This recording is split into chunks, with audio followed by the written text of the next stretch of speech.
स्वर कोकिला लता मंगेशकर ने 92 साल की उम्र में दुनिया को अलविदा कह दिया। उनके जाने की खबर जैसे ही लगी, सारा देश शोक में डूब गया। लेकिन इसी बीच एक और खबर सामने आई कि आखिरकार लता मंगेशकर ने जो अपने पीछे इतनी सारी संपत्ति छोड़ी है, उसका हकदार अब कौन होगा।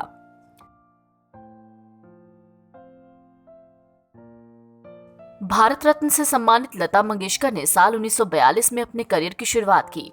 उन्हें पहचान मिली फिल्म महल के गाने आएगा आने वाला से। एक गायिका के तौर पर लता मंगेशकर ने काफी संपत्ति बनाई।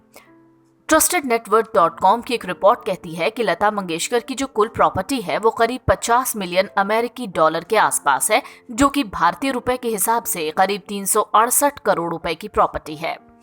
लता जी की ज्यादातर कमाई उनके गानों की रॉयल्टी और उनके निवेश से आती थी।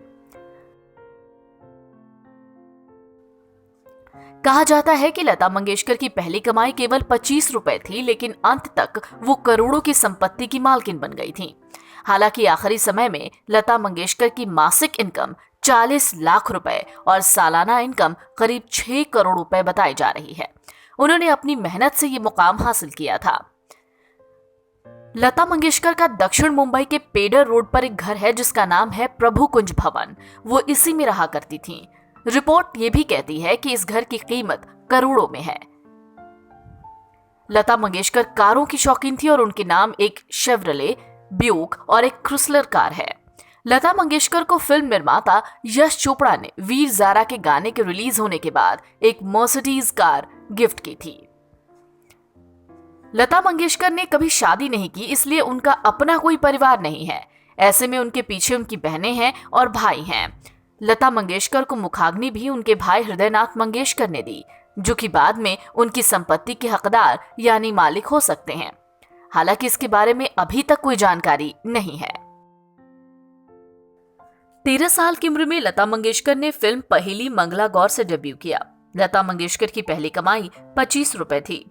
18 साल की उम्र में मास्टर गुलाम हैदर ने फिल्म मजबूर के गीत अंग्रेजी छोरा चला गया में मुकेश के साथ गाने का मौका दिया। छोटी उम्र में इंडस्ट्री में लता मंगेशकर ने कदम रखा और स्वर कोकिला के खिताब को अपने नाम किया। लता ने अपने एक इंटरव्यू में कहा था कि वो कारों की बहुत शौकीन हैं। तब लता मंगेशकर ने कहा था कि उन्होंने सबसे पहले इंदौर से एक शेवरले खरीदी थी, उसके बाद उन्होंने ब्यूक और क्रिसलर जैसी कारें भी खरीदी। एक तरीके से कहा जाए तो करोड़ों का घर, करोड़ों के गहने लता मंगेशकर ने अपनी मेहनत की कमाई से हासिल किए हैं।